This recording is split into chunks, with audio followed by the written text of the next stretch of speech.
జై శ్రీరామ్. అందరికీ శివగీత 9వ భాగము. పరమేశ్వరుడు శ్రీరాముడి మధ్య జరిగిన జ్ఞాన సంవాదము. తృతీయాధ్యాయము విరజా దీక్షా లక్షణ యోగము.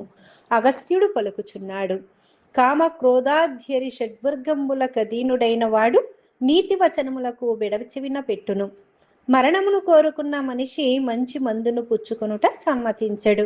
అట్లే ఓ రామ, నీ ధర్మపత్నియగు సీత మాయావి అయిన రావణుని చేత అపహరింపబడి సాగర మధ్యన ఉంచబడినది.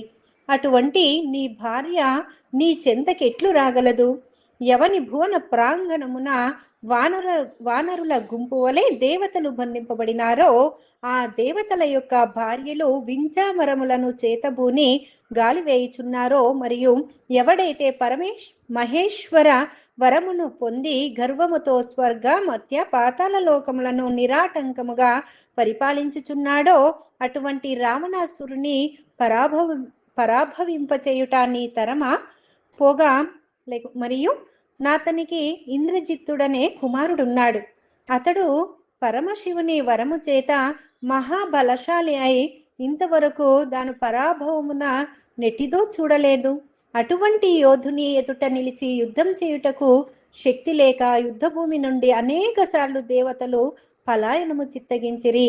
అది ఎట్లుండగా సుపర్వ గర్వము అణచివేసిన కుంభకర్ణుడు అతనికి తోబుట్టువు, మరియు దివ్యాస్త్రములతో సంసిద్ధుడై ఉండిన చిరంజీవి యగు విభీషణుడు కూడా అతనికి అనుంగ సోదరుడే.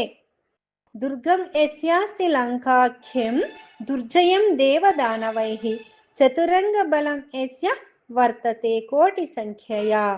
సురాసురులకు ప్రవేశించుట వీలు లేని శక్యము కానిది అజేయమైనది లంకాపురము రాజధానిగా అతనికి కలదు. మరియు కోట సంఖ్య కంటే అసంఖ్యాకమైన గజ తురగ పదాతి మున్నగు చతురంగ సైన్యము గల అంతటి రావణుని నీ ఒక్కండు వెట్లు జయింపతలచావో? నీ తలంపును విచారించినచో బాల్యావస్థలోనున్న శిశువు తన హస్తములతో నాకాశమందలి చంద్రుని గ్రహించు మాడికి కామ మోహితుడవైన నీవు గొప్ప బలశాలి అయిన రావణుని చంప చూస్తున్నావు. తథాత్వం కామమోహేన జయం తస్యాభివాంఛసి క్షత్రియోహం మునిశ్రేష్ఠ భార్యా మే రక్షసాహృత. కామక్రోధాదయః సర్వే దహంతే తే తనుం మమ అహంకారోపి మే నిత్యం జీవనం హర్తుముద్యతః. శ్రీరాముడు పలుకుచున్నాడు. ఓయి మునికులచంద్ర, క్షత్రియ వంశ జనితుండ నేను. నా సతి అయిన సీతాదేవి రావణుని చేత అపహరించబడినది. అందుచేత లంకాధిపతి అయిన రావణుని చంపి నా సీతను అతని చెరవిడి పంపకుండిన నేను బ్రతికి ఉండుట ప్రయోజనమేమి? కాన నీవిప్పుడు నాకు బోధించు తత్వము నుండి ఎలాంటి లాభము లేదు. కామ క్రోధ లోభ మోహము మొదలగు అరిషడ్వర్గము నా దేహమును దహింపచేయుచున్నది. అహంకారమునది నన్ను ఎల్లప్పుడూ నా ప్రాణములను నుపహరింపచేయుటకు ఉద్యుక్తమై ఉన్నది. నా ప్రియమైన భార్య అపహరింపబడుచుండగా శత్రువు చేత నవమానించబడిన వాడికి తత్వ జిజ్ఞాస కలుగునో వాడు జగత్తునందు పురుషార్థము అనబడును. అందుచేత సాగరమును లంఘించి నాకు శత్రువైన రావణుని పరిమార్చుటకు తగిన మార్గమును ఆలోచించి ఆనతిము. నీవు దక్క నాకు వేరే గురువు లేడని రాముడు పలికెను. అగస్త్యుడు చెప్పుచున్నాడు. అలా అయితే మృత్యుడు లేని మృత్యుంజయుడైన పరమశివుని ఆశ్రయించుము.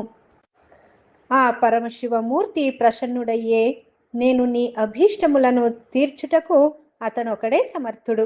లంకాధిపతియగు రావణాసురుడు ఇంద్రాది దేవతలకు బ్రహ్మ విష్ణువులకును జయింపరానివాడు. నీ యందు నా పరమశివుని అనుగ్రహమే లేని ఎడల అతనిని నీవు జయించలేవు. సీతను పొందుట కూడా నీకు సాధ్యపడదు. ఆ కారణము చేత శివునికి ప్రీతిదాయంబైన విరజా దీక్షను నీకు నొసంగెదను.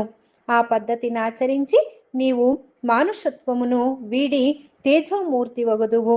ఆ మార్గము శత్రు సంహారము చేత కోరికను తీర్చును. సూతుడు చెప్పుచున్నాడు. ఆ మీదట శ్రీరాముడు ఆ అగస్త్య మహర్షికి దీర్ఘదండ నమస్కారము గావించి దుఃఖమును వీడి సంతసించిన వాడై ఇట్లు పలికెను.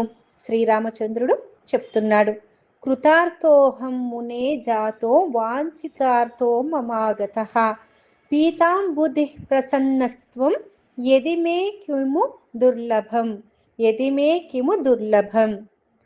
అతస్థ్యం విరజా దీక్షాం బ్రూహి మే ముని సత్తమా. ఓయి అగస్త్య మహర్షి, నేను నీ అనుగ్రహము వలన ధన్యుడనైతి. ఇక మీదట నా అభిలాష నెరవేరినట్లున్నది. సముద్రమున అరచేతన్ గొనియా పోషణం బొనర్చిన మీరు నన్ను అనుగ్రహింపుచుండగా నేనెట్లు సఫలము మనోరథుడనుగాను. అందుచేత నన్ను అతి శీఘ్రముగా అంటే వెంటనే అనుగ్రహింపుము అని శ్రీరామచంద్ర ప్రభు అగస్త్య మహర్షితో చెప్తున్నాడు. తరువాయి భాగం మనం రేపటి రోజున తెలుసుకుందాం. హరే కృష్ణ. సర్వం శివార్పణమస్తు.